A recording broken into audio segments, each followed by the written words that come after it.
Lasers? Really? To change the weather? That's right. Well, as Mark Twain once famously said, everyone complains about the weather, but no one ever does anything about it. Well, instead of doing a rain dance, we physicists are firing trillion-watt lasers into the sky to actually precipitate rain clouds and actually bring down lightning bolts. Go ahead.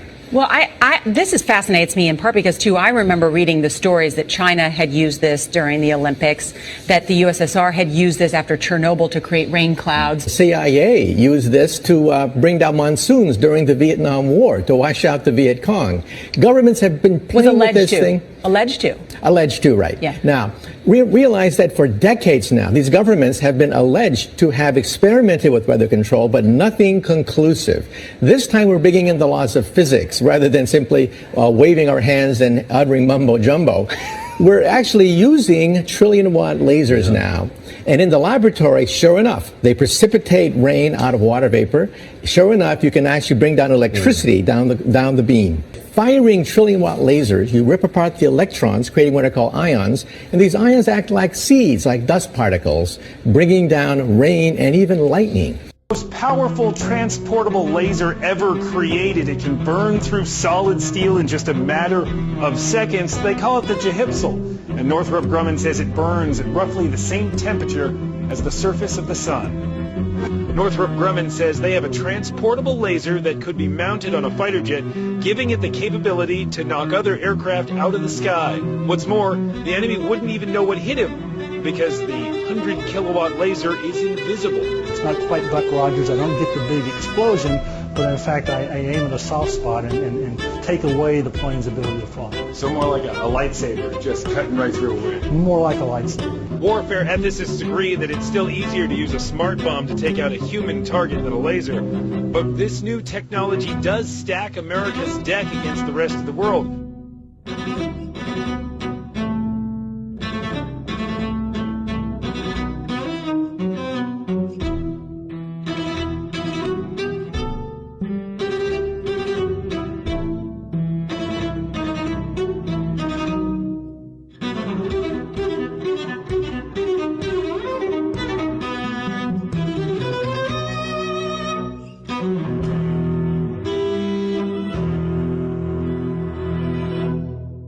Real lasers, one of the key advantages that they provide is that they are invisible. You actually can't see them. You just see this damage suddenly starting to blow something up.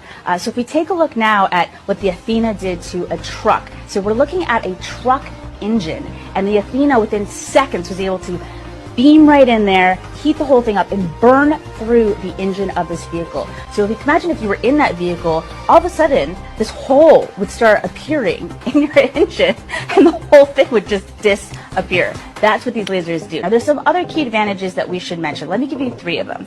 1, unlimited ammo. As long as we have power, we have an unlimited magazine. And downrange, of course, having unlimited ammo can be a huge advantage. 2nd, it's silent. We don't give the enemy any advance warning that it's coming. And then the 3rd one I wanted to touch on is that it travels at the speed of light. Did you know that there are 2 sites in the U.S. that have these directed energy weapons? One is Nevada and the other is Maui. Let's start with this directed energy Air Force Maui optical and supercomputing AMOS site located on the island of Maui. May I quote from the website? Listen to this. Directed energy harnesses the power of the electromagnetic spectrum to enable airmen to effectively and affordably strike critical targets at the speed of light.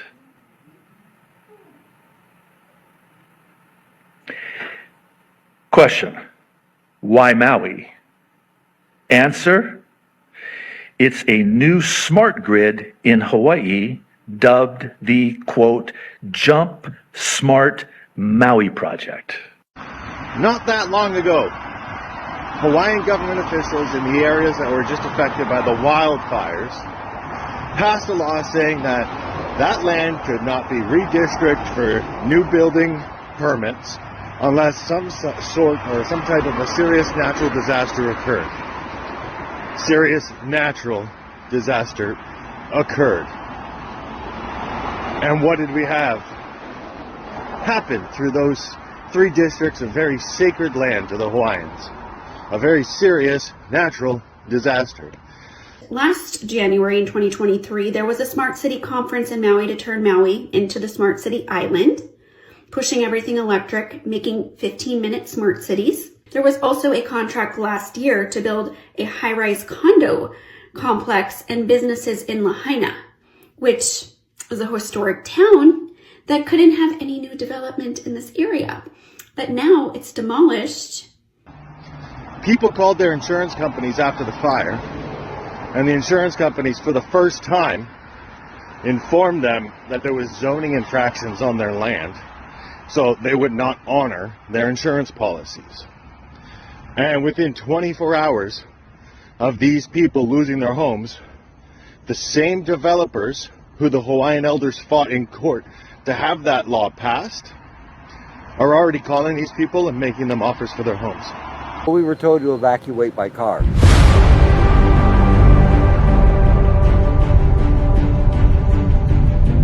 Good luck. Look at this. Holy shit. This is a nightmare. I don't know where he's going. Probably to block our street. They're gonna fucking barbecue all these people down in Lahaina. We're all trapped down in here. They're blocking off all exits. And everyone is just stuck. Going in a circle in a fire pit.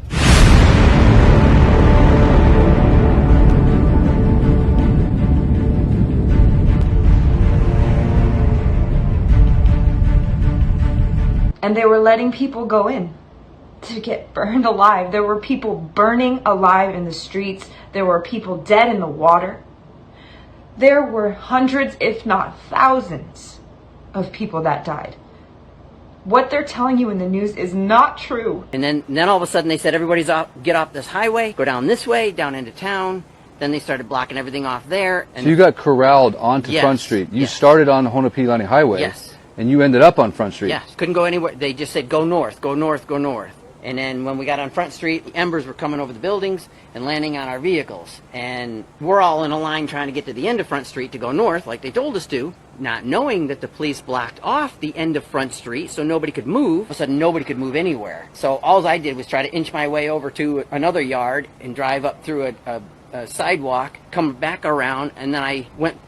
The cops were moving around one exit, so I ended up getting up on the highway, even though they tried to direct me another way, and then I hightailed it to home. So you basically had to climb up on sidewalks and go against what the cops were telling you could do. You had to break traffic laws, essentially. Basically, I was in my truck going to check on some customers' properties, and all of a sudden all the roads were being blocked off right in front of me, and from the cops. And I would go to the next street, and that would be blocked off, and the next one, and they just blocked everything off, forced everybody down on Front Street, in which then the flames were coming over our vehicles, not on our vehicles, but the flames are coming over top of our vehicles. And what street are you on at this point in time? Front Street. You're on Front Street yes. itself? Yep. So you got directed onto Front Street? Yep. Where did you start when you started this journey? I was going down the highway, and they blocked it off and wouldn't let me go any further. So you were coming from Laniapoko? No, I was coming from Waiakuli. Why? Okay, so you're heading going down the highway. You're heading south. And then they stopped us from going up on the bypass. Then they wouldn't let me go past the bypass to the other exits to go up there. So you couldn't go up the bypass? No. And then all of a sudden they said, everybody's off, get off this highway, go down this way, down into town. Then they started blocking everything off there, and then you were down on Front Street, and I got all the way down to Safeway. And so you got corralled onto yes, Front Street. You yes. started on Honopilani Highway. Yes. And you ended up on Front Street. Yes. Couldn't go anywhere. They just said, go north, go north, go north. And there was all the cars were lined up, but none of them were moving. And I walked all the way from Safeway to the chart house. Not one car had moved. And I was wondering what was stopping the traffic. Well, it was a policeman. And I got to the end and I looked up north. There were no obstructions. There was no reason to keep those cars there. Are you serious? I'm serious as a heart attack. And I said, what are you doing? He goes, well, I'm under orders to keep them here. And I said, the fire is right around Safeway. It's going to hit Front Street. You know, these people got to get out of here. And he said, I'm following orders. No way. And so I just kept walking. And well, maybe he knows something I don't, you know. So, And I keep walking down the highway, and I look behind, no cars are coming out. I walked all the way to Waikuli Beach, still no cars coming out. And I started hearing boom, boom, boom. And then I heard people screaming and stuff. You're saying they were blockaded in by the police at the end of Front Street? Yeah. So I just kept walking, and I got all the way to, like I said, the Civic Center. And then I started hearing all the explosions, and there was no one walking behind me or on bicycles or anything. They didn't sound a siren. There was no helicopters that came. People had gone and picked their kids up from school and brought them home and left them home. There was a 10-year-old girl with a crib with a baby in it. There was no warning. No military came. The whole community is mourning the deaths of over 1,500 people. It's really bad out here. It's really bad. People are finding whole families in cars that are just charcoaled and fried. My best friend Michelle, her brother's family, just in the car. They find the car and they find mom and dad in the front seat and the 3 kids in the back. The other bad thing is that school was out that day that the fire raged through Lahaina. So parents were at work and all the kids were at home. So there's massive amounts of children who perished. We've been taking supplies. No one's been sleeping. They pulled the water out of the pipes to fight the fires, and then they put the water back in the pipes or from some other source, and now it's toxic.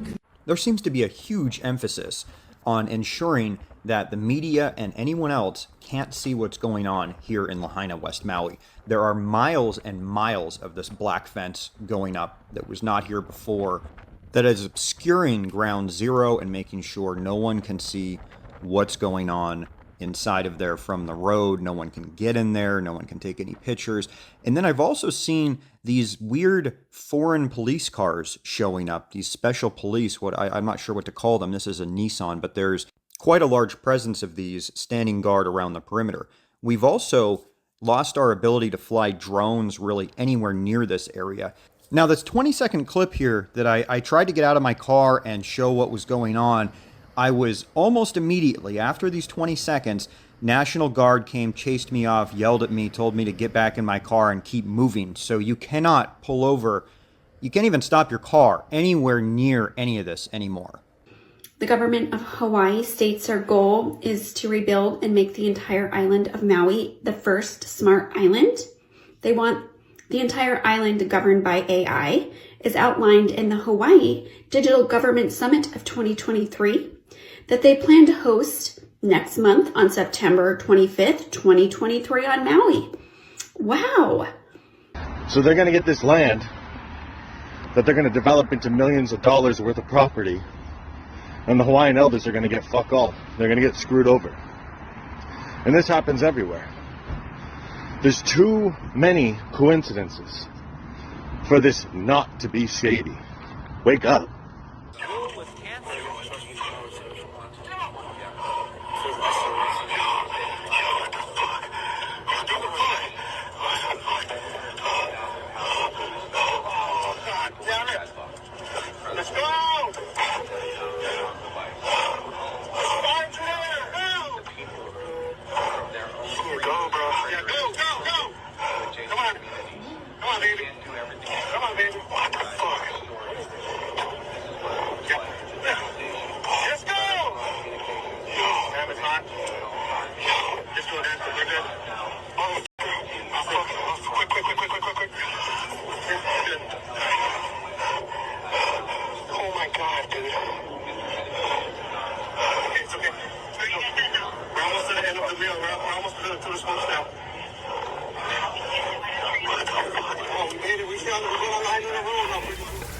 So do you get the picture, folks?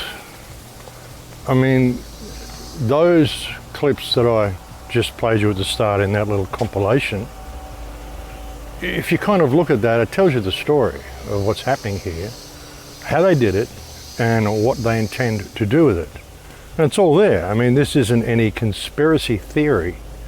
This is a fully fledged conspiracy to carry out a massacre in the town of Lahaina, to kill as many people as possible They want the casualty high because it serves their purpose to have a lot of people injured.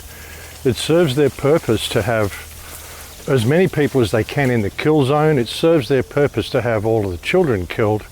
It served their purpose completely to have entire families incinerated in their cars, because they don't want people going back to the land. They want to claim the land for themselves.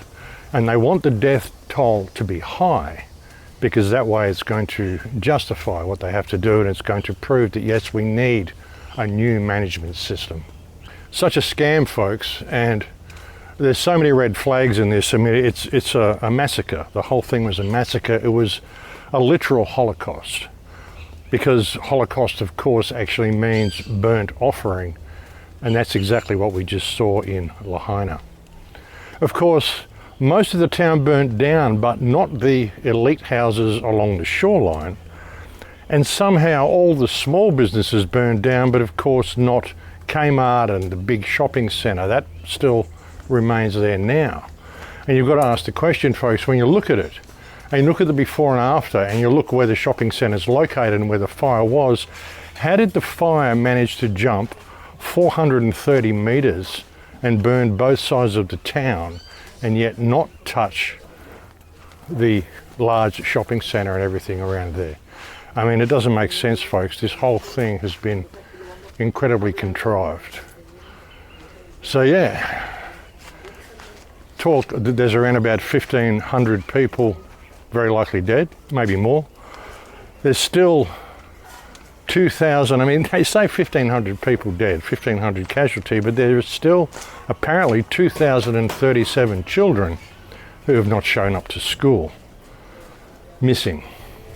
Not dead, just missing. There is speculation. Some people are speculating whether the children were stolen during the whole kerfuffle.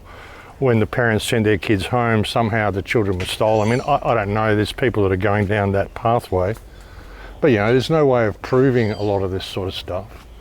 And so you've just got to wonder whether there's any justification to it or not. But the thing is, 2,037 children missing, 183 bodies washed up on the nearby island of Lanai.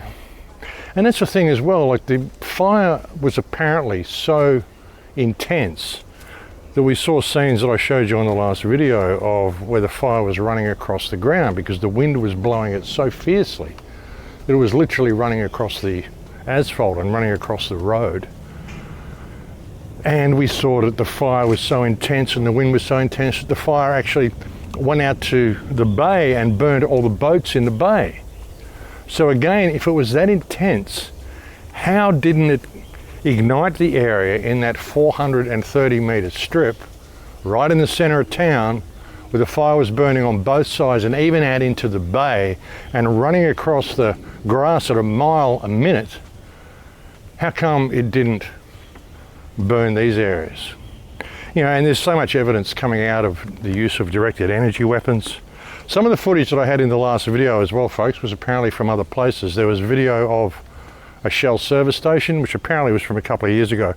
That video that I showed you there in the center of the last report, it had some stuff from Lahaina, and then it went into the white beams coming from the sky around near the Shell service station. This was someone else's video that they'd compiled, and I just thought this was all Lahaina, so I'm sorry about that. But apparently that was from somewhere else.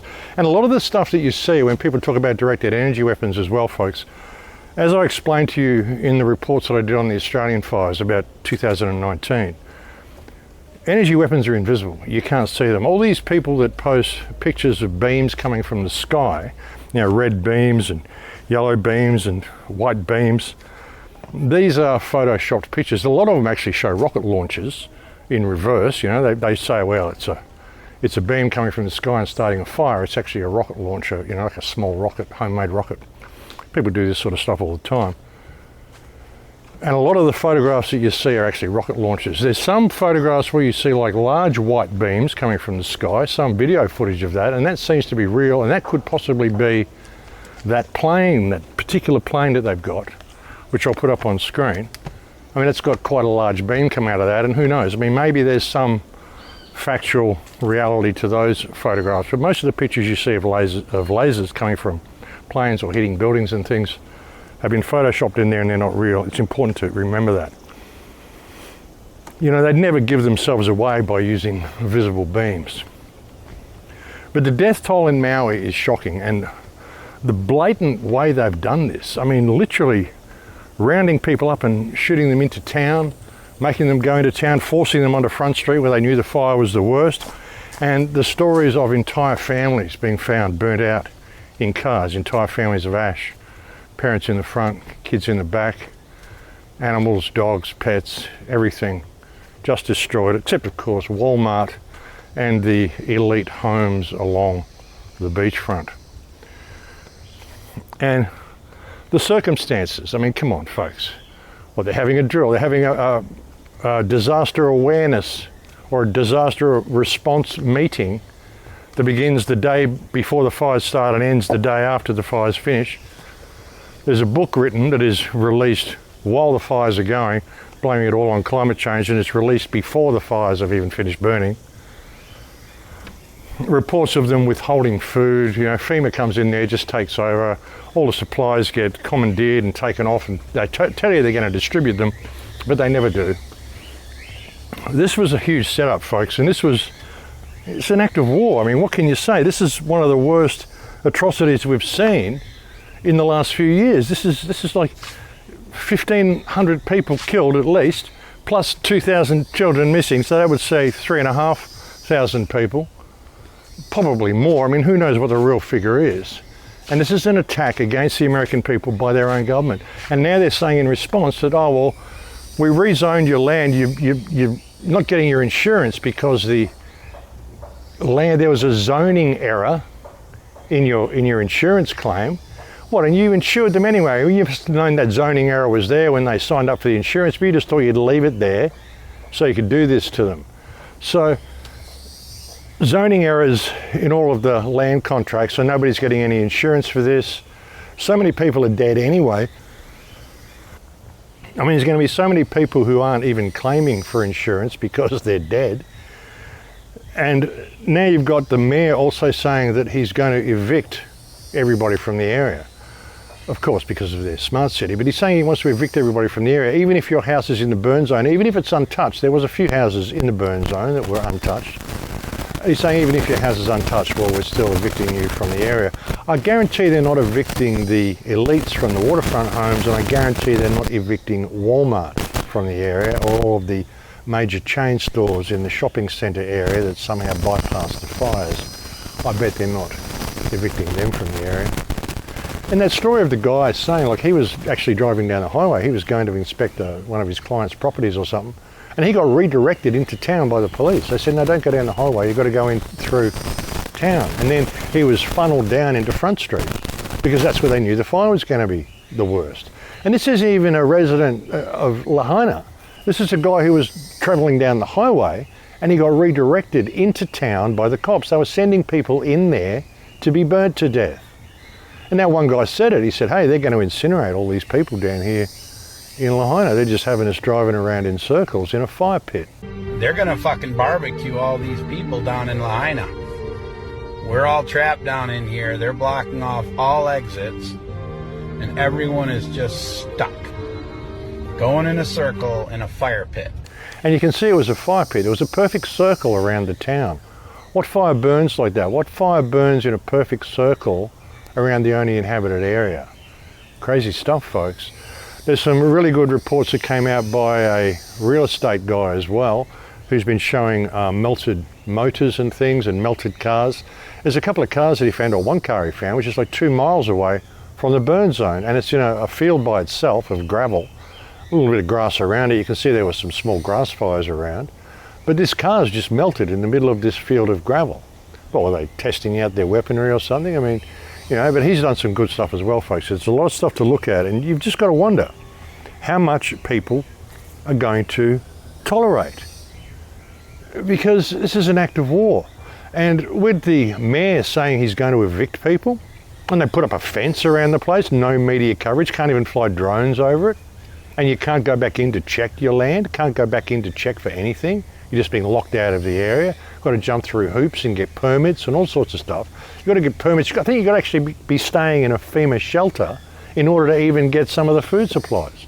There was a woman who took some food in there. They had 150 meals that they took in there, but FEMA wouldn't let them in with these meals to help the people because they weren't prepared in a commercial kitchen. You had a supply truck full of supplies to help the people in these areas. You were not allowed through unless you had a specific contract or permission from a certain agency to come through. And where would you get that permission from? So lots of people are being denied. They're trying to come in with supply trucks to assist. This Hungry Heroes, they were able to get some trucks in yesterday. They were supposed to meet with the mayor and officials. They said they waited around for 5 hours being told to move to different locations, and then they were eventually kicked out and said, why are you even here? And they were trying to coordinate to drop off and deliver supplies. And they can get to the supplies, but there's nowhere to drop them off or give them to anybody because everything is so disorganized. They also brought 150 meals, cooked meals, to help the people who need them. And they were denied because it was not cooked in a commercial kitchen. I mean, this sort of stuff is ridiculous, folks, and it shows just how much they're controlling the narrative and where they're going to take it. As soon as they say, oh yeah, we're evicting you from this area, and this is an area like the guy pointed out near that start as well in that opening clip, that the elders had fought to have law passed so that they couldn't develop this area. This is some of their most sacred land on the island. And the government thinks they're just going to take it from them and evict everybody from the area, and it's just all an act of nature, and it just wasn't anything to do with them. Give me a break. This was a Holocaust, this was a massacre that was carried out by the government of Hawaii and whatever forces are working with them, the globalists and et al., because it's all one system. But this is an act of war, folks. You've got to wonder how much the people are going to take. I mean, personally, I can't really speak because I'm living in Mexico. I'm not even in my home country. But, you know, if I lived on Maui and this had happened, I mean, I'd be rallying the people and I'd be saying, no, you're not going to evict us from our sacred lands. We're going to evict you from the island. We'll give you and FEMA and all you police and all the people who carried out this atrocity, we'll give you till midday to be on boats floating off the shore. Otherwise, we're coming for you. The people of Maui need to reclaim their island. The people of Hawaii need to awaken the Hawaiian spirit and realise that Hawaii is not actually part of the United States. It just moved in and never went away. And don't blame the white people who live there. There's a lot of good white people who live on Hawaii who totally respect the place, respect the culture, respect the Hawaiian gods, respect the ways of the Hawaiians. But the government is not among those people. The government and the state police force and FEMA and all these groups they bring in, Red Cross, FEMA, these are insidious organisations, folks, that aren't there to help. Like FEMA, the Federal Emergency Management Association or whatever it is. It goes in there to manage the emergency, not to help with the emergency, just to manage it, to make sure it runs the way the government wants it to run. Because every emergency is an opportunity for government, which is why they create them, which is why they've done this. And this is an act of war. You know, America is under attack from so many angles. You know, and Biden approved all this stuff within 6 hours of it happening. And it isn't Biden even approving it, folks. I mean, whoever that is not Biden. And people are saying, oh, it's a clone. And I don't even think it's a clone. It's someone who would definitely win a Joe Biden lookalike contest, but it's not Joe Biden. Where the consensus several months it hasn't spiked. On the low side of what we think is going to it took us a long time to get into this. In the meantime, and it's going to take us a while to get out. Seeing the money we're investing.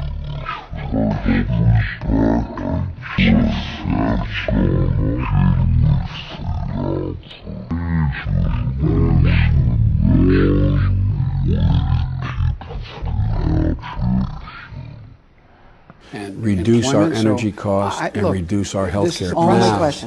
This is a soft land time. Yeah, that's not Joe Biden, folks. I mean, I know there's 10 years between those clips, but everything is wrong with that man. His nose, his earlobes, his forehead, his hair, the shape of his chin, the shape of his lips.